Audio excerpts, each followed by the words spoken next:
Hello everybody and welcome back to a brand new live stream. Make sure you guys smash that like button down below on your way in here. We got a lot to cover tonight, folks. We have a lot to cover. I've not live streamed in nearly a month. The last live stream that I did was after the first Republican debate. And now it's been a few weeks, or I guess almost 4 weeks since then. So we have a lot to cover. But not a lot has changed in one department, and that is the Republican nomination. Donald Trump maintains a sizable lead over all of his opponents.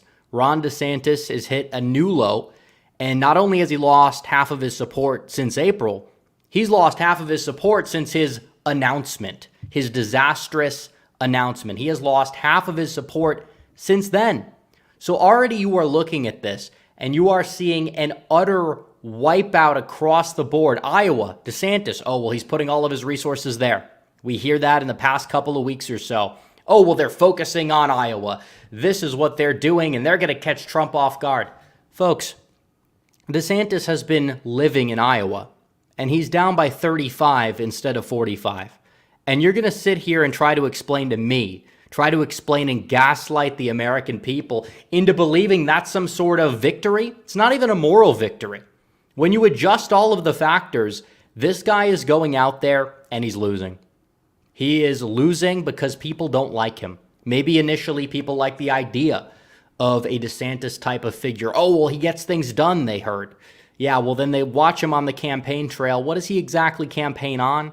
What does he exactly talk about to begin with? It's a snooze fest. Nobody wants to listen to him when he's talking, regardless of whatever he's talking about. And they're tuning him out. They're tuning him out because they don't want to listen, because they know that this guy is not their guy. And their guy is Donald Trump. Even if they were doing a little bit of window shopping around the time the midterms took place last year, you know who you are. I'm not saying it's a bad thing necessarily. A lot of people were.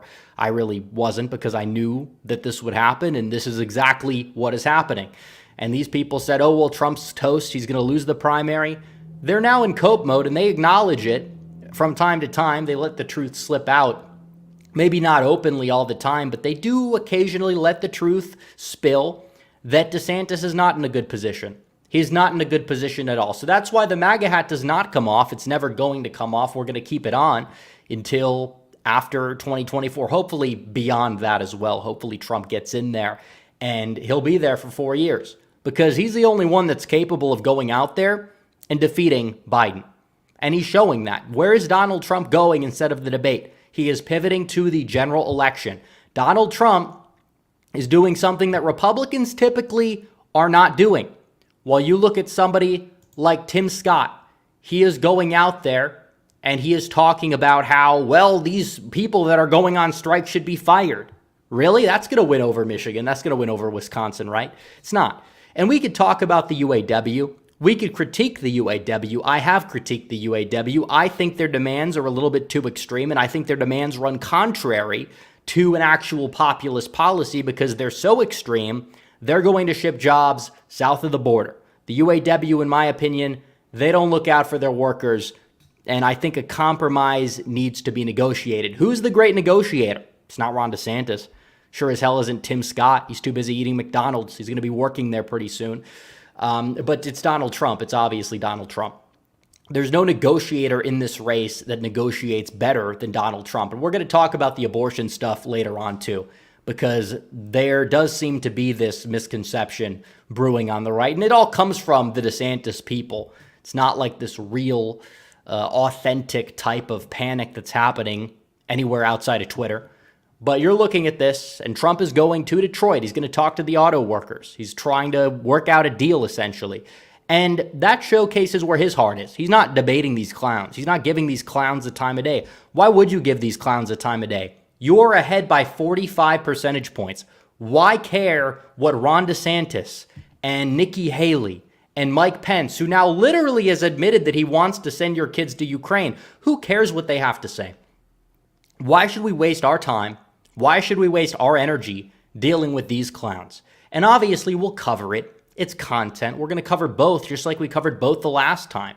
And once again, it's going to expose how out of touch the Republican Party is with the current electorate. We hear back all these calls to Reagan, Reagan, Reagan, time and time again. Folks, it's 2023. It's not 1983. It's not even 1993. It's 2023. And this clinging to the past sort of thing isn't working. The same people that say, oh, if you like Trump, you're clinging to the past, despite Trump being the best available, obviously, are the same people that are actually clinging to the past by just trying to emulate the Reagan way, the Reagan policies, the Reagan strategy. Reagan died in 2004. He died almost 20 years ago. And he's been out of office for probably, 30, I guess you would say he's been out of office for 35 years or so. So this notion that we have to cling on to Reaganism, that's what's going to hold the party up, that's what's going to carry us to victory.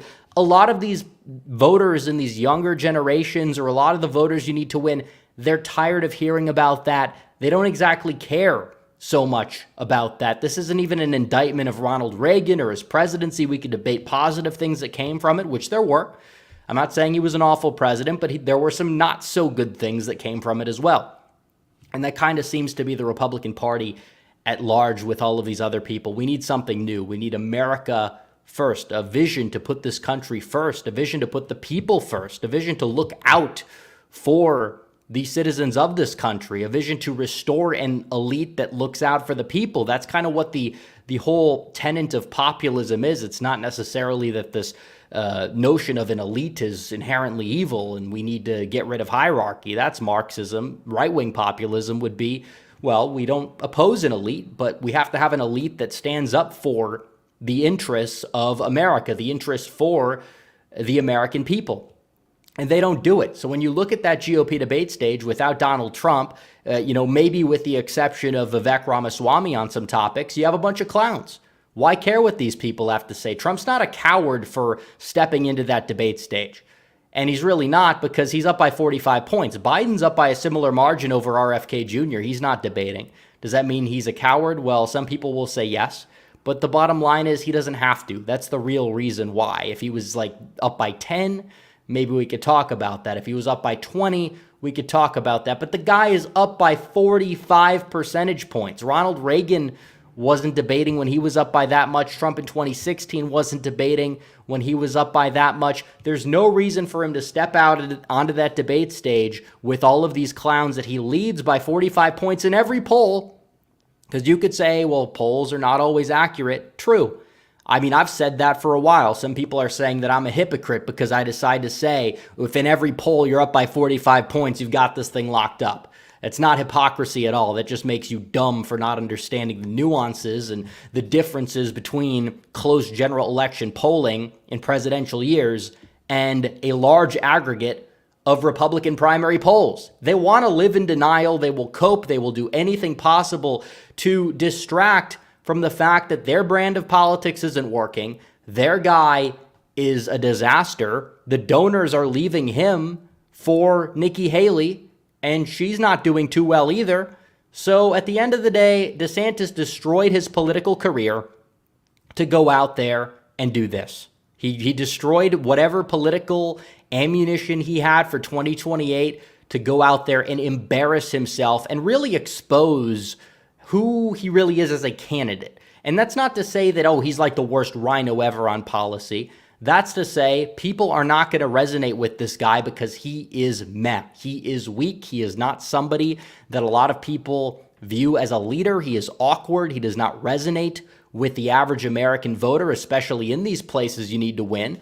And as a result, well, that's what happens. So we're going to talk about a lot of different topics tonight. We're also going to touch base on some of the Ken Paxton stuff, the Lauren Boebert stuff, and Trump's comments on abortion. I would like to say that if you guys have any super chats, feel free to send them in. We have a couple of super chats already, and I'm going to get to these three really quickly. We're going to get to the rest of them later. So if you do send them in, hold tight. We will get to the super chats. But Tucson PaleoCon for $20 says, can't stick around, but I hope y'all have fun. Well, thank you for the super chat. Appreciate it. Reeseman19 says, if Trump were reelected, what would the primary be like?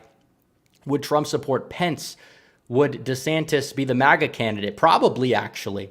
And that is an interesting alt history because, yeah, a lot of people in the DeSantis camp will say, well, you said DeSantis could have been president in 2024 before Trump officially was not going to be president for a second term. Therefore, that's the gotcha. And it's like, no, people are window shopping. They're shopping around. DeSantis at the time, a lot of people did view to be a potential successor to Trump. Now he's exposed himself as not that guy. Therefore, a lot of Trump's people are looking elsewhere. And that's the way it is. And I remember initially early on, a lot of Trump's base were saying, this fight between Trump and DeSantis is dumb. DeSantis isn't going to run against Trump. Why is Trump attacking DeSantis? DeSantis did run against Donald Trump. DeSantis did expose himself for everything that Donald Trump said. And Trump, again, took another victory. It's true. Anybody who critiqued me or decided to tune out because I said one or two mean things about Ron DeSantis, well, they're the ones eating the crow, not me. Cameron Campbell for $50. Thank you. Big super chat. Says Trump and his judges are literally what got Roe v. Wade overturned. He's the most successful pro-life president. He is just being strategic when it comes to the topic of abortion because he knows it's a dangerous topic for voters. And that's what I want to get into. Donald Trump goes on an interview with NBC, very hostile environment. He's asked a question about an abortion ban. Now, for those of you who don't know, abortion bans nationally, even if they are like 12-week or 15, it's kind of a little bit of a third rail. You don't want to come out and campaign on that. You could say, well, it's the moral thing to do. It shouldn't be illegal in the country at all for any circumstance except the life of the mother exception. And it's like, yeah, obviously, I am pro-life. I think abortion is evil. The bottom line is a lot of people in the American public don't view it as an issue of life, as an issue of life and death. A lot of people view it as an issue of privacy. They view it as an issue of women's health. And that is something that is due to the brainwashing of the sexual revolution of the 1960s. And definitely with Roe v. Wade, it definitely did shape public opinion vastly over to the pro-abortion side of things. That's the way it works. Abortion bans, without exception, are extremely unpopular. And that's the way it is. Even in places like Kentucky, abortion failed to be banned on the referendum. That's the way it works. Do I think that's right? No, I don't think it's right at all. Do I think that we should strive to ban it in the country in our lifetimes? Absolutely. But if you're going to be dumb about the issue and you're not going to understand the nuances of how you need to politically navigate this and just do this childish all or nothing approach, you're going to lose. And what are Democrats going to do? They're going to codify Roe. They're going to have nationally legal, late-term abortions everywhere. And Trump in this interview hinted at this, and he said, I'm pushing back against what the left does with late-term abortions. Then this woman sits up there on her high horse. I don't know who the hell made her so entitled to, chime in every 5 seconds. But she decides to say, well, the left doesn't support that. Really? The left doesn't support that? Because if you look at these votes to ban late-term abortion, which is a barbaric practice, the baby could survive outside the womb, and what do? They cut. It's just disgusting stuff. I'm not even going to get into it. Not going to get into it. But you know what happens during these procedures. They're disgusting. That is barbaric murder of the highest order. You are shedding innocent blood. And I think even people that support it in the first trimester, which I don't, but I think a lot of them can agree that that's wrong. And that's the problem. And a lot of people on the left didn't used to support that. They didn't even used to support abortion on the left until like the 60s and 70s. But when it comes down to late-term abortion, Democrats do support it. So this interviewer on NBC lies to the face of the American people, but Trump does push back. Trump does correct her. And Trump says, no, this is something that these people do support. You saw the former governor of Virginia, former governor of New York, all of these people go out there and say that they would support abortion up until birth without any form of exception. And that's a major problem that you have there, because what you're doing is even if it is 20,000 cases or 1% of all abortions, that's 20,000 people that could survive outside the womb that are dying every single year. And that's what the left supports. The left supports a policy in this country that the left and even Western Europe, they don't support that. The only places where you have abortion that late, that barbaric, you have China, you have like North Korea, some of these other communist countries, they will have it. But you look at abortion in like, let's even say Sweden or Norway, one of these supposed socialist paradises. They're not socialist, but still, it's like at 12 weeks maximum. They maximum give 12 weeks in a lot of these European liberal countries because even they know that abortion is wrong. Even they know that abortion is a barbaric practice. So Trump is attacking it effectively because I think a lot of people, majority of people, even Democrats when polled, the voters oppose late-term abortion. And if you're able to frame that as the key issue, it's a winning issue for Republicans in terms of abortion. The problem is, now when you look at this, you see a lot of other Republicans and other people go out there and say, well, we want to force through a total national ban. I'd love to see that, honestly. I would love to see that happen in my lifetime. The bottom line is it's not realistic. It's not realistic. It's not going to happen. We can dream about it. You can fantasize about it all you want. The only way we're going to get there is if you move the Overton window. Trump says, well, we're going to make a deal. We'll find some national viability, and we'll go from there. Which, by the way, that's the campaign Trump. Governing Trump was probably more conservative than campaigning Trump was. And people need to understand that as well. The way you campaign is not the way you necessarily govern. Trump is giving answers that he needs to give, and they're pretty damn good answers too. And regarding Trump and abortion, whatever he said was the smart thing to say for the most part. Now we could say, well, he went out there and he said that DeSantis' 6-week ban was terrible. And it's like, okay, well, it was a terrible thing politically for DeSantis because if he makes it to a general election, they're going to hammer abortion, abortion, abortion, and that is going to hurt him far more than the indictments will hurt Trump, than 1-6 will hurt Trump, than all those other issues will hurt Trump. DeSantis is a ticking time bomb regarding his policy because he doesn't know how to push back effectively. He doesn't know how to set the narrative the way Trump does. And Trump can get away with saying more outlandish things and walking him back compared to somebody like Ron DeSantis, who is that career politician. What Trump does is he makes it a non-issue. Now, if you're saying, well, that's not what Trump meant that a 6-week ban is horrible, then why did Trump work to overturn Roe v. Wade knowing that certain red states would ban it outright with limited exceptions? That's what I have to say. So I think whatever answer he gave was sufficient. I think it's good. I think it's good to make it a non-issue because if you make it about abortion, just like what you saw in Michigan in the governor's race, in Wisconsin in the governor's race, Pennsylvania in the governor's race, what happened? You got completely swamped, and you could sit back and say, well, technically you said abortion wouldn't affect the midterms. It's like, I agree, but I think that when you look back at the results, maybe it did a little bit in those states where you had certain candidates that were not willing to exactly fully push back. And they were underfunded. I think that was probably the main kicker because you also have people that will point to, DeWine won and Kemp won and they signed like heartbeat bills or whatever. And it's like, seriously? The bottom line is they signed those years ago. That was not in the forefront of their campaigns. And DeWine was going up against a corpse. I don't even know who the individual's name was. I think it was Nan Whaley or something.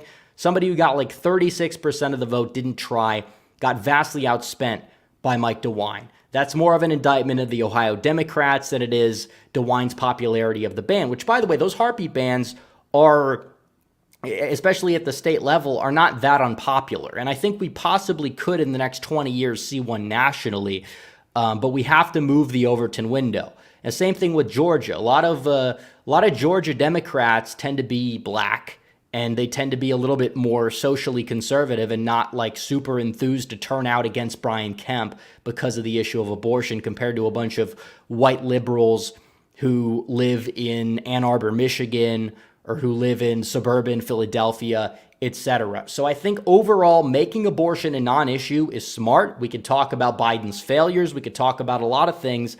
And I'm sure they'll try to use the card, but it's not going to stick as well as it would if you're running up against somebody like Ron DeSantis, who signed a 6-week ban and is now pushing back at somebody like Donald Trump about it. I think what you could say is this is not, I'm not going to say 4D chess, but it's a little bit of 3D chess, even if it's unintentional 3D chess by Donald Trump in this situation. So I don't want to hear it. I don't want to hear this moral grandstanding nonsense. Fine. Run your, if you want Trump to run a campaign the way that Doug Mastriano ran his campaign and he goes out there and he loses because the spotlight's on certain issues, then be my guest, enjoy the loss. Donald Trump is being very calculated here. He is a strong candidate, contrary to what a lot of these DeSantis people say. They want Trump to somehow be far to the right of where he is, but also more electable. It doesn't work that way.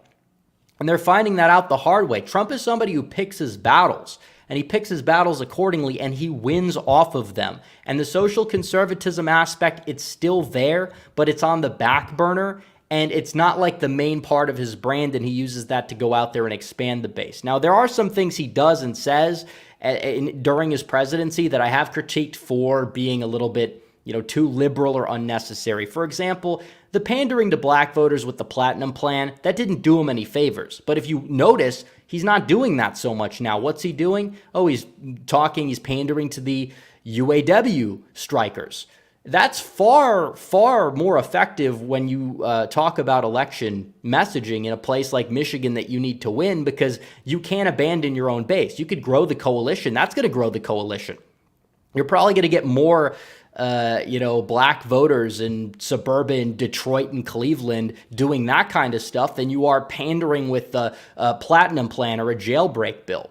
And I'm glad that Trump's learning from his mistakes. People say Trump doesn't learn from his mistakes. He absolutely learns from his mistakes. Look at the way he's campaigning. Look at the way he's running his campaign. Extremely competent, and DeSantis is incompetent. You are not going to get away with convincing me that Mr. 12.6% in a primary over here is the electable choice in this stage in the game, because he's not. He is a loser. He is going to lose very badly to Donald Trump, who is now on message, and he's ready to win, and he's ready to go out there and defeat DeSantis and possibly Joe Biden as well. And it seems like the general still going to have to work for it. I know he's going to have to work for it, but we can do it.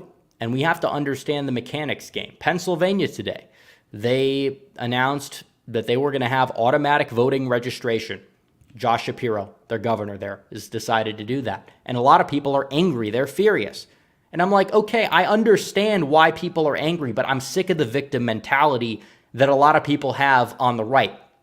The bottom line is we can use this to our advantage. There are 2+ million non-college educated white voters in the state of Pennsylvania that are not registered to vote, but they have driver's license. If we could find these voters, get them out, this could be a massive win. It could backfire on the Democrats, but so many people on the right, they don't want to have that victor mentality. They want to be a victim. They talk about, oh, well, you can't play the victim. And then they play the victim. Every time they lose, they say, oh, well, they took it from us. You know what? Sometimes, maybe, yeah, but you know what? You could do things differently. You got to look inward. You got to say, what could I do differently here? What could we do to change up our strategy? And every time some policy change comes out, it's like, yeah, I'm not a fan of this. I know why they're doing it, but you know what? Enough is enough. Let's flip it on them. Let's use it to our advantage. Let's go out there and win, because I'm sick and tired of losing. These people, many of them are just complacent with it, and I think that's a problem. And I think a lot of the people that are not complacent get the wrong takeaways from it, and that's a major issue as well. So regarding the abortion thing, some people might be upset. I'd like to hear the super chats. I'd like to hear what people have to say about it. Also, we're going to get to Ken Paxton. I think we'll do Paxton first, and then we'll do the Boebert stuff as the last segment before we get to all of the super chats. But Ken Paxton, he is acquitted, and he was impeached. He's the Attorney General of Texas. They impeached him because he called out Dade Phelan for being a drunk idiot on the House floor, because Dade Phelan is a drunk idiot. He is a rhino. He runs the Texas State House. Ken Paxton is a fighter.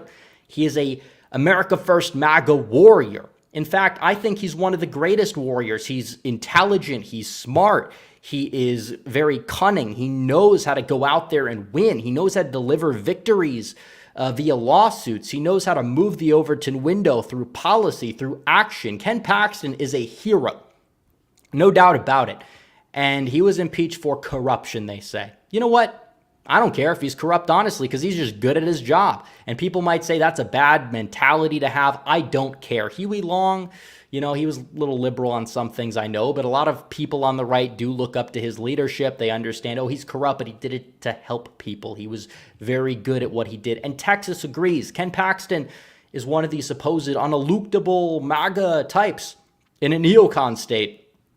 Dude won by like 10 points despite having all of this negative media coverage, despite having a divided primary field. Like 10 people tried to primary him. He almost lost the primary to Jeb Bush's son. But you know what? He kept going. He prevailed. And as a result, they tried to get him on this. Why did they get him? It's not because they even care about the corruption stuff, which may or may not be true. Clearly wasn't a removable offense. But they were mad that he called out their golden boy, Dade Phelan. And when it comes to the Senate, it's weird seeing the Senate be a little bit more conservative than the House, despite the Senate being a more exclusive chamber. I talked about this in the video today we put out, but it is what it is. We have to do a lot of reform. And I know Trump is going to really go out there, and he's going to try to go for the political heads of people like Phelan and all these other people in these primaries. I don't know to what extent it'll work, but hopefully it will. Hopefully it will. We got to have a lot of hands on deck in the state of Texas and got to go out there and really take care of business, because we have a lot of work to do regarding that. But I think that this is a major victory, and I think a lot of people are going to look back at 2024 and they're going to say, look, if Paxton's going to go out there, be tough on election stuff, be tough on doing what he can to terraform the state, make it more right-leaning, then I think a lot of people can say this man may go out there and be the one that could save Texas and could turn the state around from being a state that would be perma-blue and keeping it at least competitive or possibly even in the Republican column. So there's that. And I want to get to the Boebert stuff because I think that it's important that we touch base on this story. And it's not something that I'm going to necessarily fully defend. But at the same time, be careful and look at who's throwing Boebert under the bus here, because this is something people need to understand. Because I think her actions were embarrassing, and I'll tell the story for those who don't know. But Boebert essentially was in a movie theater or not a movie theater, but it was like a play theater for plays. And she was on a date, and she was on a date with this guy who happens to be a liberal, which is very interesting. He's the owner of a bar that hosts drag shows. He's like a registered Democrat. There's all these shady things about it, and she's just drunk off her ass, and she's like feeling him up. He's like feeling her up or something. She's like grabbing his dick through his pants or something. It's just behavior you don't want to see from a congressman or congresswoman in this case, especially public behavior. This isn't like it happened 5 years ago, happened 10 years ago. No, this happened like last week. And it's embarrassing. It is. And you got to lead by example. You can't be in public doing this type of nonsense. You can't. And that part is true. Now, I think there is a lot of fake outrage about this, especially on the left. You see Hunter Biden's photos of his penis all over the place. You see Joe Biden read his daughter's diary, see what he was doing to his daughter in the shower. Very disgusting stuff. But nevertheless, either way, this is not something that's defensible. I'm not going to defend it. It's dumb. You could say, oh, well, it's a setup, and I agree that it possibly was a setup. I will stand by that because the guy was a liberal, and somebody halfway across the theater had like a night vision camera and was filming the whole thing. And it's like, how do you plan for that? How do you have that camera just directly pointed at the congresswoman, at the guy she's with?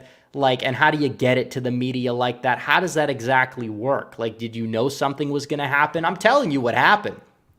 He gets her drunk off her ass, and then she acts a fool in public. That's what happened. That doesn't excuse her action. She decided to get drunk in public and act a fool knowing that she's a public figure, knowing the spotlight's going to be on her, knowing she has to lead by example, especially because she's a part of the wing of the party that happens to get shafted the most by the establishment, knowing she'd get thrown under the bus easier. It's just not a good look. It's an unforced error.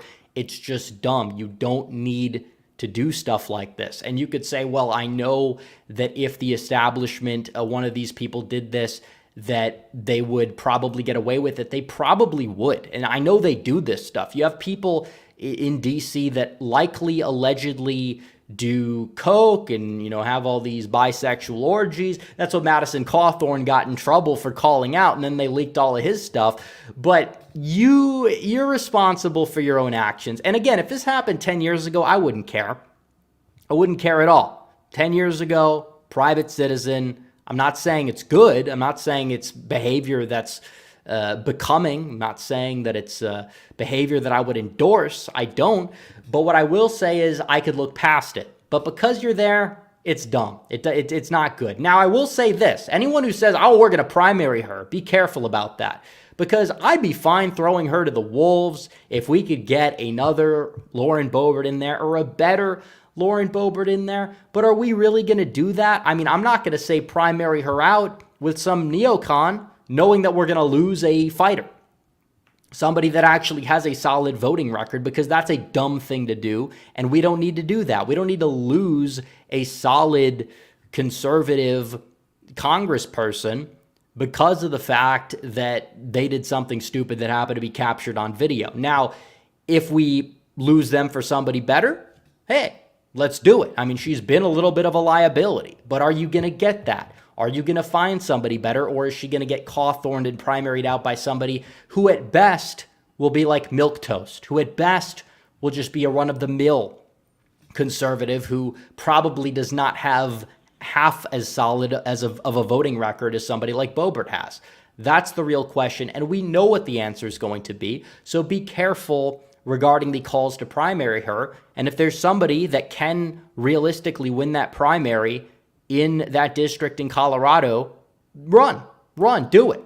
But can they actually win? Can they beat Boebert? Can they get enough support to do that? I don't know. We really haven't seen that. Now, if somebody like MTG, who's similarly can get involved in these embarrassing spats, because she's not a fighter anymore. Used to love MTG. But what happened to her? She sold out to McCarthy. Whatever Boebert's doing in public with that guy, we know what MTG's doing in private with McCarthy. We know. Trust me. We've heard the rumors.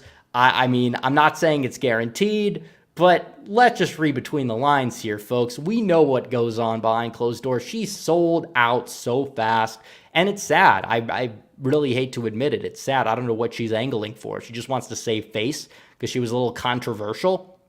We miss the old MTG, not the new one, but it is what it is, folks. It really is what it is. I think we need people that are unabashedly like on our side, but I do feel like there needs to be some element of aristocracy there. Even if you have some like people that, have fun every once in a while, will occasionally get wrapped up in a controversy, still remain popular, it's not super embarrassing, that's fine.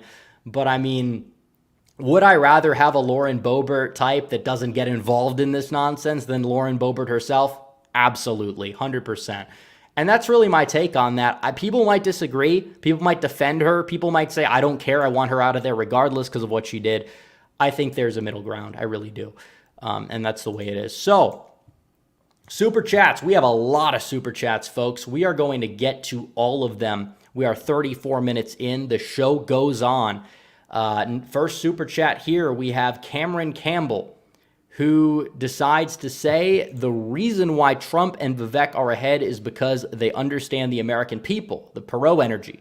Trump and Vivek know they can't go all out in abortion. The neocons don't understand this. And it's true. And look, I don't know what Trump privately thinks about abortion. Some people will say, well, he's privately pro-choice. He's just pretending.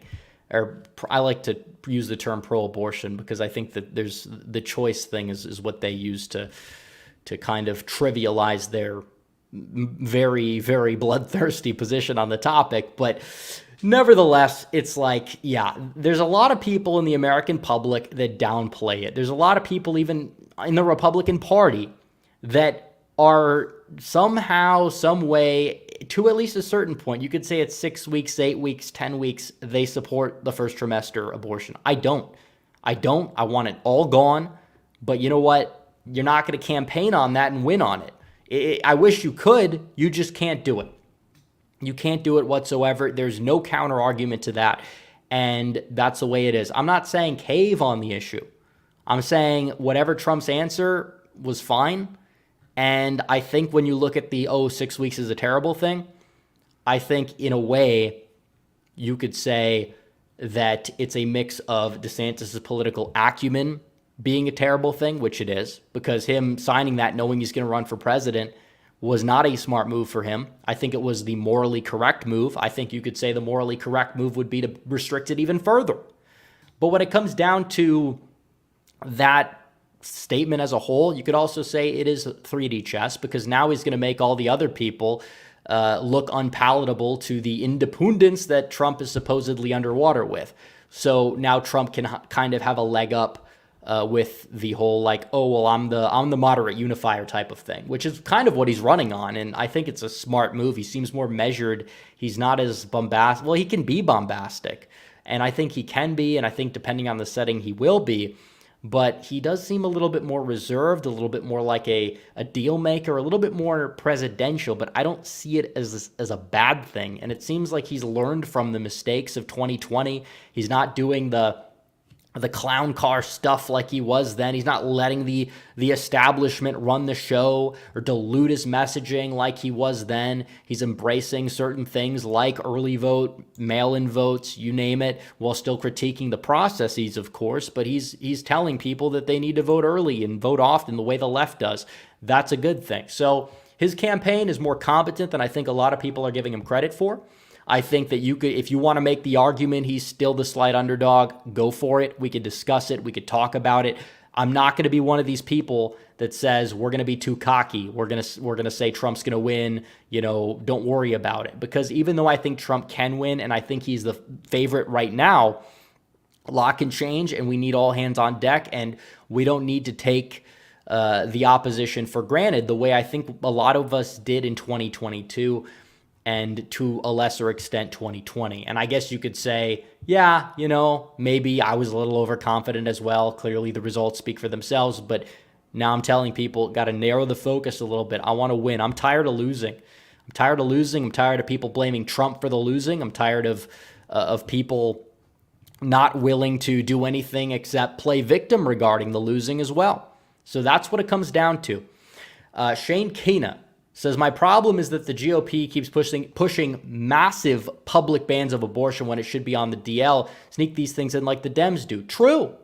And that's the thing. They don't understand. I got a comment or a tweet that was sent to me, a reply, I should say, I think today. It said, the Democrats never use incrementalism. It's like, get your head out of your ass, okay? They've always used incrementalism. Look at the gay marriage issue. Look at how they did that. They supported civil unions first. They got the public used to that, and they said, what's wrong if we call it marriage? And now they're on to transgender children. All within a 20-year span, but it's incremental. It's incremental, and we've already overturned Roe v. Wade, and now we can incrementally move the Overton window, but they have to wait till the public is ready for it. They do. You can't go out there and say, we're going to force a 12-year-old rape victims to bear their children, or we're going to put them away in prison. It doesn't work that way. And I'm not saying we say that, but the left will spin it that way. You have to be smart. You cannot give them the ammunition necessary. And you could say, still morally, no abortion except to save the mother's life is the moral position. And I would agree, but the bottom line is the public is not there yet. We could talk about all day about how even like some of the exceptions don't exactly solve problems. We could talk about how,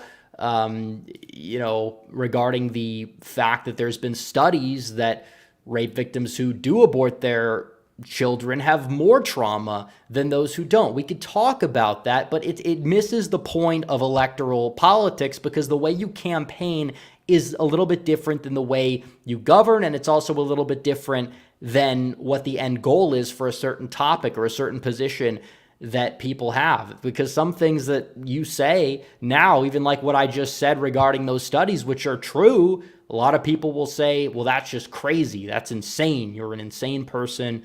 You need to be locked up. Even some people on the right will say that. And I think they're dumb, and I think they're the ones that are coping. But still, we have a long way to go on topics like these in terms of moving the Overton window. Not everybody is super based and they don't get it the way that we do on certain things. And that's the way it is. You have to move the Overton window incrementally. So many people don't get this. It's not caving. It's just being smart. Vercom Praise says, I saw Obama bragging about Pennsylvania having automatic voter registration at the DMV. What are your thoughts? I think I covered this. I think it's a great thing if we use it to our advantage. I really do. I think if we don't, I think it's a horrible thing. And I think Democrats don't expect Republicans to do that. But look at the raw data. Look at the raw data. If Pennsylvania, Wisconsin, Michigan, if you register all these voters who are unregistered automatically, like, do I support it in principle? Not necessarily. If it was a perfect society, I think we'd have a lot less people showing up to the polls. I think you'd have only the super invested people that are intelligent, that care for this country, that want to save this country voting. We'd have a vastly different political landscape, but we don't have that. Same thing, just like the abortion stuff. But when it comes down to it, it's like we have to use the system to win. You got to win. We got to do what we got to do. And I think if we use it to our advantage, then yes, I think it's a wonderful thing in the short term. But you're never going to change the law if you can't win. If you can't win under the current rules. You can't change the rules if you can't win with the current rules. That's the problem that I have with a lot of the all or nothing type of individuals, because they kind of just miss the point. And that's the way it really goes. So Doomsday Machines has been a while, Rep. One of the most important things I learned recently is that due to technological advances in medicine and the development of the artificial womb, abortion is becoming a false dilemma fallacy. MAGA. I don't really know what you mean by that, but I do thank you for the super chat. Nonetheless, John Waffle says the Virginia Senate needs to be a top priority. Is there a chance Republicans can win the majority? Well, Youngkin is extremely popular in Virginia, and the Virginia Republican Party seems to be more competent, but still, we will see what happens regarding the Virginia Senate. I think there is a long way to go, and hopefully Youngkin can go stump for those candidates and help get them across the finish line. I think that we're only like a seat away or something from a majority, but it really just depends on which side has the energy factor. And we'll see what happens on that. But again, keep in mind, Dems and abortion, these low turnout elections, that definitely helps them. That definitely helped them in Wisconsin. Will it really help them so much come 2024? Not if Trump's the nominee. He basically makes it a non-factor. He basically takes it off the table, because there's a difference between I appointed justices to overturn Roe v. Wade and kick it back to the states, and I signed a 6-week ban. I'm going to defend that 6-week ban. Doesn't matter if I publicly support one nationally. It's going to be on the airwaves 24/7 come election time, and the Dems are going to be fired up about it. There's a difference. And that's what you get between Trump and DeSantis. Cameron Campbell says, I'm 100% pro-life, but talking about abortion is thin ice, mostly bans. The pro-abortion is very extreme. I saw this firsthand. The first pro-life speaker I attended had to be delayed due to a bee threat. And I mean, like, yeah, it is very true. This is an issue that does fire up the other side like none other. And I think we need to win on it, but to win on it, we have to be smart. The left won on it by being smart. The left won on it by changing the conversation on the topic throughout decades. And they made this practice, which is a disgusting practice and a moral practice, nothing short of a satanic ritual for all intents and purposes. And that's why you see the Church of Satan in Texas trying to perform them under the guise of religious freedom, despite it being illegal in Texas. Like, it's crazy that they've been able to move the Overton window that fast. And even then it was safe, legal, and rare. Now it's abortion on demand. Biden in 2007 supported the Hyde Amendment. I believe it's the Hyde Amendment, which made sure that no federal funding for taxpayer dollars go to abortion. And this was a common sense position back then, even among the pro-abortion crowd, because you have still 40% of the public that largely views most abortion to be murder, and you're sending their taxpayer dollars to pay for assisting murder. In their view, it's not a good look.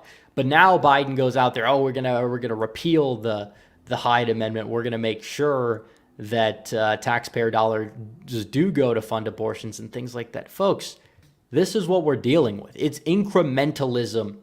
That way, you have to turn the corner. That's the only way on these issues. And if you want to really win the long game, that's how it's going to be done. It's not going to be done by this all or nothing approach, lose everything, and then sit back there and just cry about losing. I mean, we got to do something about it. I mean, even these red states, maybe we could try to test, more bans in places like, I don't know, whatever, like maybe Kentucky, try it again, see if you can get it in Kentucky.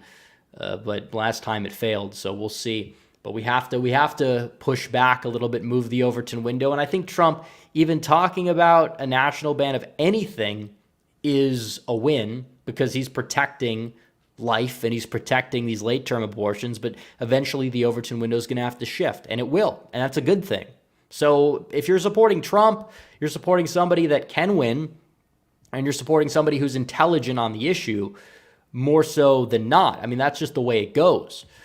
If you go out there and you say, well, that person must be a rhino, or they're supporting abortion, that's not true. I want less abortion. I want the least amount of abortion we possibly can have. And the way to work towards that is not to act like a fool, act like an idiot regarding the issue of abortion and campaign messaging. That's the way I see it. It's not like you have this perfect, pure moral society. We don't. I wish we had more of one, but we don't have it. So what do you want me to say? Mitchell Ryan says, people forget DeSantis has a red legislature. He will not get a lot of pushback for putting through a lot of conservative policies.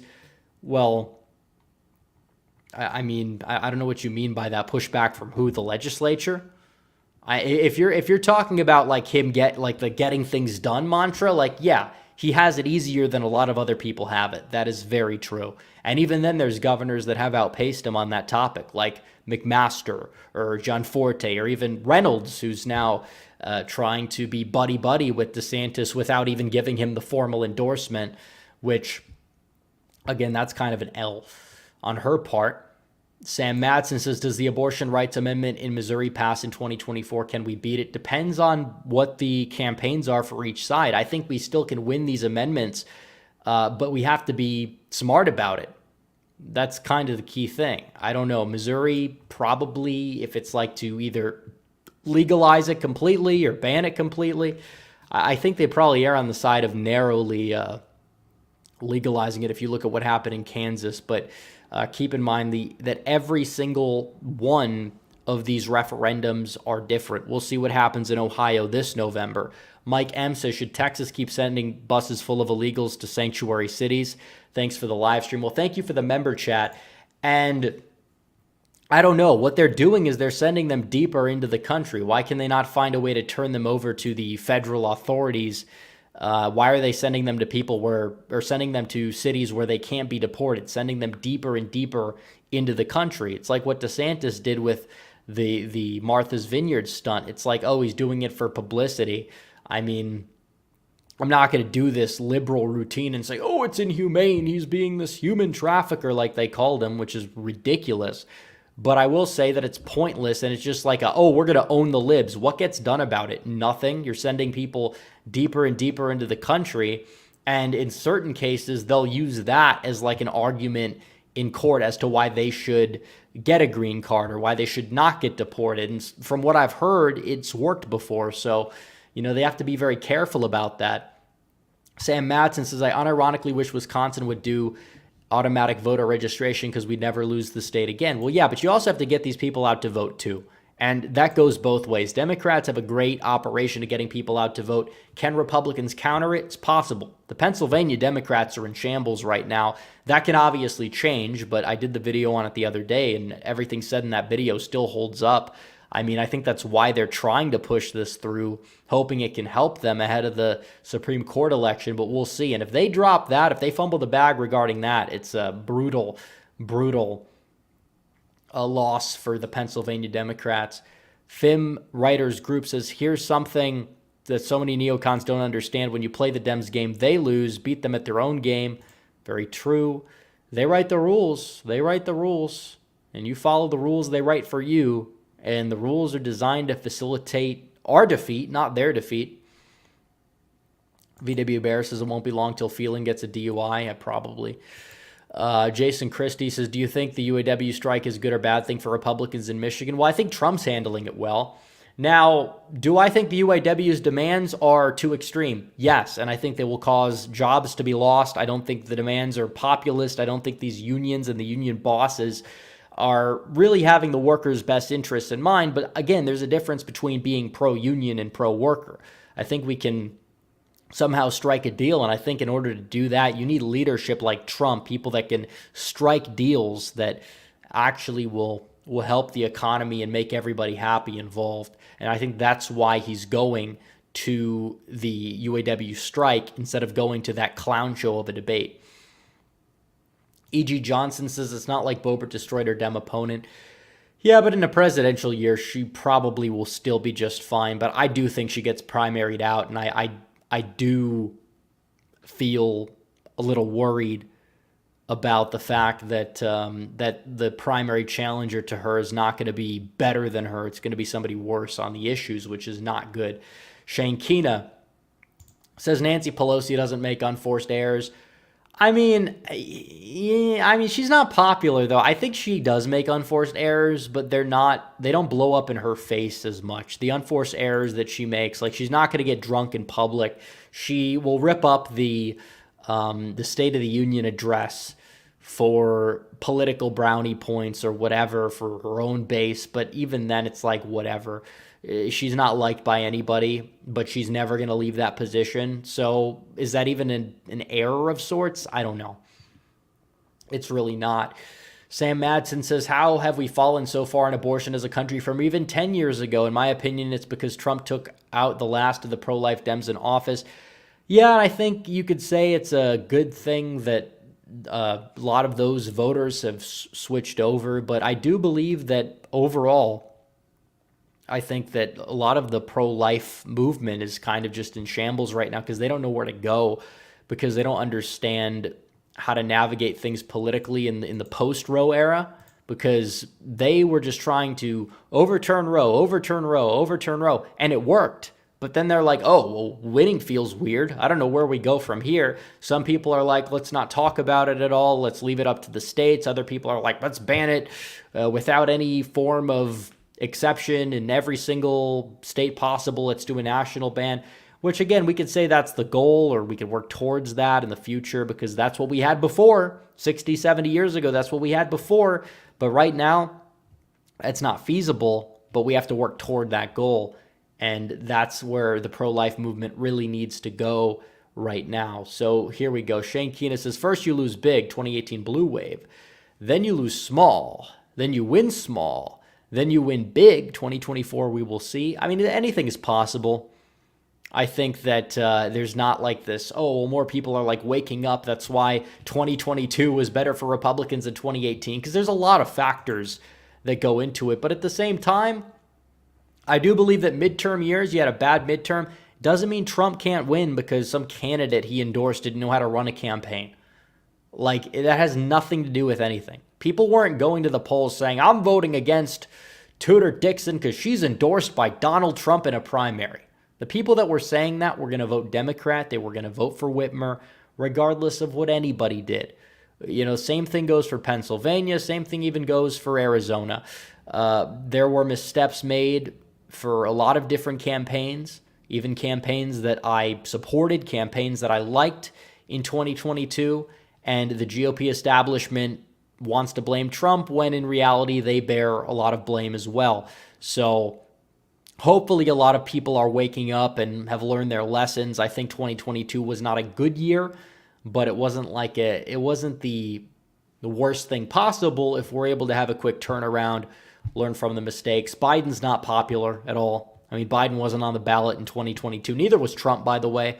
But I do feel like a lot of Democrats were able to position themselves to be not exactly super tied to Biden. And even if you want to say, well, Republicans tied themselves to Donald Trump, it's not like being tied to Trump really helped them turn out Trump's base in certain places. So there's a lot of factors that go into these things. And when it comes down to it, Republicans need to just focus on 2024. You're not gonna spend too much time focusing on what went wrong the previous cycle if you're unwilling to quickly adapt and focus on defeating Biden in 2024. Cameron Campbell says, if you want anti-abortion laws, you need to change minds before create laws and bans. I mean, it's true. Like, I'm against a lot of things that are legal. I mean, I think a lot of people are against certain things that are legal. I think a lot of people, except like the crazy libertarian types that want to ban driver's license for some. Well, I mean, technically, they want them to be, well, technically the licenses themselves wouldn't be illegal, but you know what I mean. You have people out there that are like super libertarian. They don't want anything to be illegal that's not like a whatever they call a victimless crime. But I'll say this, there's a lot of people out there that do think certain things are not moral, or they do want certain things to be banned. And we're probably not going to have those things banned unless you have a majority of people that want to ban them. And I think people look at abortion as a political issue and think it's 50-50. In reality, I think we have to still work to change people's minds before we're able to really go out there and change the law 100% of the way. And that's the way I see it. And I understand why there'd be an all or nothing approach from a lot of people on the right instinctually regarding the issue of abortion, because of the fact that it is a topic that is not something that there should be nuance on, but because we live in the society that we do, there is a lot of nuance on it in terms of the minds of a lot of people. And you could blame it on a lot of things. You could blame it on falling church attendance rates. You could blame it on the fallout from the sexual revolution of the 1960s. You could blame it on a lot of different topics, but it doesn't matter because that's the consequences we have to live with.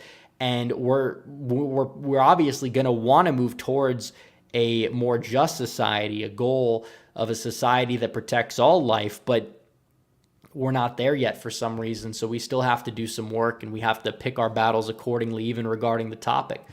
The last Prime says, hey, RDP, I assume you mean REP. Big fan. Do you watch Liberal Hive Mind? Occasionally. I mean, Liberal Hive Mind has been a fan of my channel for like 3 years, and I've been a fan of his to a certain extent. I don't watch him like every day, but I'll occasionally watch a video of his, and it's cool that, we've got some big channels, got some bigger channels in the audience, which is cool. A lot of people are listening. Tommy Robinson says DeSantis could have been Bush 88 2.0 if he waited. I mean, I think he'd have a much better chance. Maybe he could have spent time trying to prove himself to be a solid governor, that he's like actually evolved on certain issues. He could tell the establishment, these clowns supporting him, to go screw themselves. He could go out there and he could, get a personality transplant or something. I don't know, but he would have been in a much, much better position had he waited than doing whatever he did right now. But, taking him today and putting him in 2028, just plugging whatever, yeah, I don't think it would cut it. I really don't, just because of what I've seen from his campaign. And if he would run it the same way that he would run the campaign he's running now, it would not end well for him. It just wouldn't. Base Cato with the 37-month member chat. I don't know if anybody's been a member longer than that. Says, thoughts on recent polling. Trump has been ahead even with leftoid pollsters, particularly in the swing states. Sleepy Joe might even lose his... Well, he's not losing his primary, especially if Newsom's not going to run. RFK Jr. is not liked among Democrats. They view him as like a MAGA guy, which is pretty ironic because he is liberal on a lot of things. He's a Democrat. He might be more of like a 2004 Howard Dean type of Democrat. but he's still very much a Democrat. He's not exactly somebody who is in line with the establishment of his party, which they don't like, so they call him a MAGA type, which is pretty funny. But nevertheless, he's on the left. They're not, or he's on the left, but they view him to be on the right. Whatever, doesn't matter. He's not going to go out there and win anything. But I do believe the polling does tell us something, and Trump is polling at like 45, 46%. Biden's polling there. The undecideds don't like either, and some polls show those undecideds bouncing back a little bit to Trump. I think the state of the economy is going to play a role.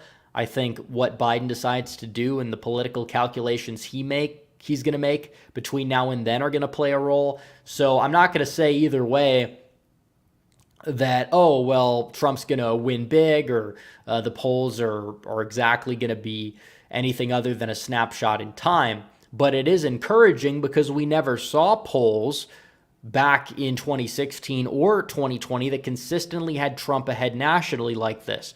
And that's the way it is. You could say, well, they're just trying to trick the Republican electorate. It's like, this is like QAnon stuff. This is not stuff that is grounded in reality. Every single poll shows the same thing except DeSantis' own internal polls, which were the same polls that Mitt Romney used that screwed him because he put too much trust in them. But when it comes down to it, it's like, yeah, I mean, these polls, every single poll shows the same thing. Polls that like Trump, polls that don't like Trump.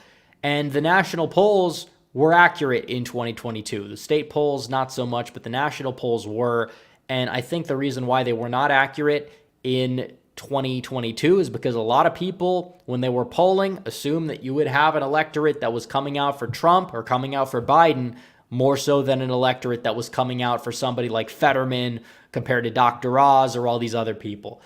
So Sam Madsen said the abortion ban didn't seem to hurt Republicans in the Texas suburbs last year, unlike other suburbs. That gives me hope for the state. Absolutely. I mean, Texas is holding strong, and that's a good thing. I think the culture here is just a little bit different than some of these other states, and they were able to go out there and win big in 2022, which I think is good. I think the suburbs tend to be a little bit more conservative. You have a higher floor than you do in like the suburbs of Atlanta or some of these other places. But overall, yeah, I mean, Texas, their laws are great regarding abortion. There shouldn't really be any need to change. And if we keep winning, they're not going to change, which I think is a very good thing. But that's really the way it is. I also think the high Hispanic population does play a role as well, because you even have a segment of Democrats in Texas who will vote Democrat. They're Hispanic, but they do tend to be more pro-life, or at least ambivalent on the issue, compared to like the white Austinites who tend to be very staunchly pro-abortion. Alex Surikos says Trump should promise to end NSA surveillance, reduce TSA screenings, and promise to pardon Ed Snowden and Assange, also end the Cuban embargo. Trump must promise a pardon. Okay, it's kind of the same super chat. Well, I mean, we'll see. I don't know if Trump is the type of guy that would go after TSA. He is kind of like one of those, oh, well, you know, we're going to make sure we protect everybody, keep them safe type of guys. I do think the NSA, that's something that could be looked into. I don't know if Trump is going to be the type of guy to do that. The pardons, they possibly could happen, especially like later on in his presidency. People forget Trump doesn't have to worry about re-election. He gets one term to do whatever he wants. And for people that don't remember, before the DeSimp army came along and revised history, Trump's second term was supposed to be a lot better than his first term. And a lot of his more based advisors were hinting at that as well before everything took place. But still, nevertheless, Trump, second term, he could do whatever he wants. He could sit back there. He could kick up his feet on the Oval Office desk, drink his Diet Coke, sign whatever executive order he wants, get into whatever spat he wants. He could do whatever he needs to do to advance his agenda and to win. And it's going to be great. It would be the greatest comeback story of all time if it does indeed happen, which is why I'm not focused on the glory of it, because I don't want to focus on that until it happens. I just want to get it done. I just want to win, because we haven't won in a very, very, very long time. Alex Peace, his thoughts on Laxalt endorsing DeSantis. I was shocked. I was not shocked, because Laxalt was like his buddy in the military, so it would kind of make sense that he would endorse his like friend compared to Trump. He says he likes both. I mean, I don't think that he's like a bad guy because of it, but he's a little meh for that, I guess. But it is what it is. I mean, I will say this. It is a litmus test. This is a big litmus test for a lot of people. Because if you hitch yourself, especially now, to the DeSantis campaign as it stands today, you're just a moron. I'm sorry. Like, if you initially endorsed DeSantis, some people did that and then they came aboard to Trump. Some people stayed quiet for whatever reason. Now they're coming aboard to Trump. And I think that's a good thing. And it kind of makes it look like Trump has the momentum because people have stayed a little quiet and now they're coming aboard. But either way, it's like, you have this campaign that's just in shambles and they're coping so hard. It's incredible what they do to twist the narrative, but nobody cares because everybody knows that they're just clowns. Everybody knows that their campaign's not going anywhere. I've had people that wanted him to run, people that were supporters of his. They reach out all the time and they say, I don't know what the hell he's doing. I'm switching my support back to Trump. I don't know if he's going to win, but at least I know that Trump has at least some shot at winning the states back that he got in 2016. So, and it's true. Trump's approval's higher than then. Biden's approval's lower than Hillary's. Why can't Trump win? I've yet to hear an argument to the contrary, especially if the third-party vote share does increase, which it very may well. You might have a Manchin-Hogan ticket on the no labels that's going to get on the ballots. Cornel West is going to likely be on enough swing state ballots to make some of a dent to help Trump. So there you go. Let's see. Christopher Laurie says, what are your thoughts on governor's races this year? I'm having doubts in Kentucky, but I hope I'm wrong. I am too. I think we win Mississippi easily, Louisiana easily. Kentucky, not exactly super thrilled about it, but we'll see. A lot can change in 2 months, or I guess now it'd be like 6 weeks, but it'll be close. But I think that incumbent governors are hard to take down. That's one of the other reasons for the midterm underperformance, and I think that we found that out the hard way. Every single governor has an approval rating right now that's above water, believe it or not. Beshear's above water. Whitmer's above water. They're all above water. I don't know why. It's just the way politics works, I guess. And a lot of these campaigns that have ran against these governors haven't really done much to expose them. Like even in 2010, take that for an example. The red wave year, right? The red wave year of 2010. How many governorships do you think we flipped that were flipped from incumbent Democrat to Republican? How many? 2. One of them was in Ohio against an unpopular Ted Strickland or whatever his name was, who lost the Senate race in 2016 by like 20 plus points. And John Kasich was a well-established politician. Everybody really knew who he was. He had run for president before, and it was a popular Republican environment. So that definitely helped. And then Iowa, where you had another popular former governor running against the current governor at the time. And these are two like red moving towards Republican status slowly, like underwater, underground at the time, even though they did both vote for Obama in 2012. Those were states that were moving to the right, and those were the 2 states to elect Republican governors from Democrat incumbents. All the other Republicans that won places like Michigan, Pennsylvania, Wisconsin, they flipped open seats. So when you think about it, Republicans only flipped one less governorship in 2022 than they did in in 2010. And 2014, I don't believe they flipped any. I mean, they lost Pennsylvania because their governor had lower approvals than 2009 Bush. So let's see. Doomsday Machine says, the debate is over. Right to life versus right to choose, right? Well, artificial wombs and medical advancements are creating a situation where you can satisfy both of those. Abortion is becoming obsolete. It's the false dilemma. So you're saying that they're going to take the embryos or the fetuses or the babies, and then you're going to put them in artificial wombs to like preserve them or protect them. I don't know how that's going to work. I don't know how I feel about that. I don't think that, I mean, you might be right that eventually would be the like compromise that people come to. I just don't personally feel like that's going to be something that is feasible or something that we should strive towards. I think it's a I think it's a disaster. It borders on the whole genetic modification thing that I think we're going to see that become a debate later on this century, if not like next decade or so. A history guy says, thoughts on Brandon Herrera running for Congress. Do you think he could win, and will this create a path for other YouTube or Congress people? Well, he's running a campaign to primary Gonzalez, who's been awful. And overall, I think we'll see where it goes. I mean, if it's him and Gonzalez, he has my support against Gonzalez. Gonzalez is a rhino. Could he win? Well, we'll have to see. Is he going to be raising money effectively? Is he going to be campaigning effectively?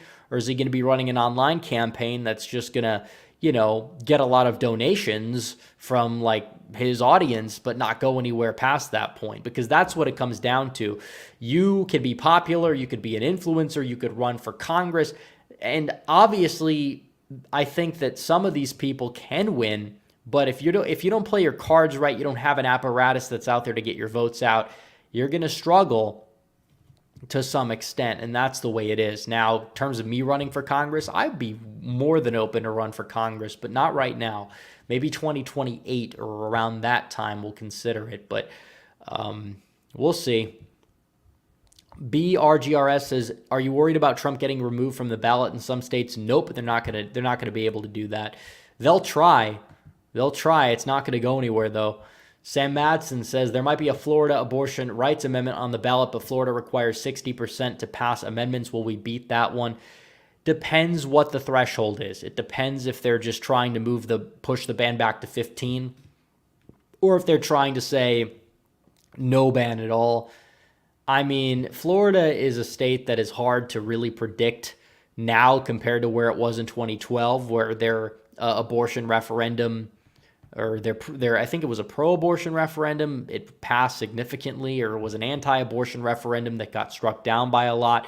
Either way, Florida's electorate now is not what it used to be even like 4 years ago, to the point where it's one of those, I have no idea, we'll wait and see type of things. We'll see what the threshold is set at, and we'll probably use this fall's results to make a definitive prediction.